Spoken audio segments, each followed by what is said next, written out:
Hey guys, welcome back to TechMan.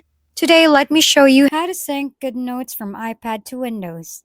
To sync GoodNotes from your iPad to Windows, start by opening a notebook on your iPad, tap the share icon, select share link to collaborate, enable open document on web, and send the link to yourself on your Windows PC. Open the link in a browser and log in to your GoodNotes account or use the Windows app to view or edit the notebook.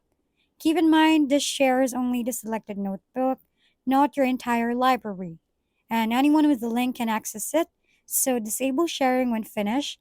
For a more automated method, enable automatic backup to cloud storage.